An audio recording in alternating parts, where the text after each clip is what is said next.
ఎన్నో విమర్శల మధ్య ఇంగ్లాండ్ వన్డే సిరీస్లో అడుగుపెట్టిన కోహ్లీ చివరి వన్డే మ్యాచ్లో హాఫ్ సెంచరీ చేసి కాస్త టచ్లోకి వచ్చినట్టు కనపడ్డాడు.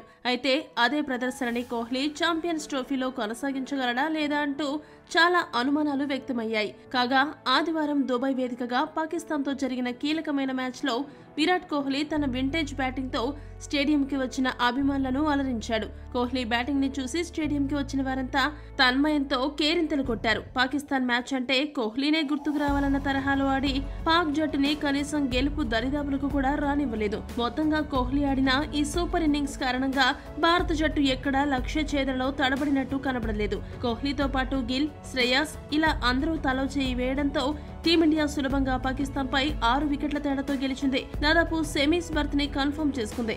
ఇక ఈ మ్యాచ్ అనంతరం టీమిండియా సాధించిన ఈ విజయంపై అలానే కోహ్లీ తాను ఆడిన ఇన్నింగ్స్ పై మాట్లాడుతూ కొన్ని కీలక వ్యాఖ్యలు చేశాడు. దాయాది పాకిస్తాన్ జట్టుపై ఈ తరహాలో భారత జట్టు విజయం సాధించడం చాలా సంతోషంగా ఉంది.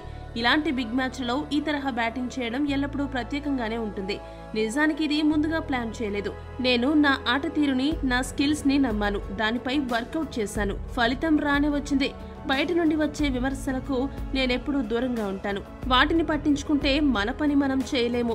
ఇక 4వ స్థానంలో శ్రేయాస్ అయ్యర్ అద్భుతంగా ఆడుతున్నాడు. ఆరంభంలో గిల్ మంచిగా జట్టుకి ఆరంభాలిస్తున్నాడు.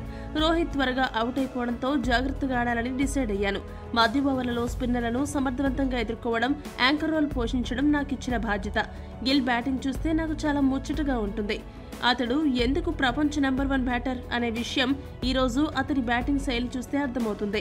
అయ్యర్ 4వ స్థానంలో అద్భుతంగా ఆడుతున్నాడు. అతడు ఆ స్థానంలో వచ్చి వేగంగా పరుగులు సాధించడం ద్వారా నాపై ఒత్తిడి తగ్గించాడు. ఈ రోజు మ్యాచ్లో నా ఆట కంటే గిల్, అయ్యర్ ఇద్దరు ఆడిన ఆట కారణంగానే నేను ఎటువంటి ఒత్తిడి లేకుండా ఆడగలిగానని కోహ్లీ చెప్పుకొచ్చాడు. ఈ వీడియో గనక మీకు నచ్చినట్టయితే లైక్, షేర్, కామెంట్ చేయండి. మరిన్ని స్పోర్ట్స్ అప్డేట్స్ కోసం మా ఛానల్ ను సబ్స్క్రైబ్ చేసుకోండి.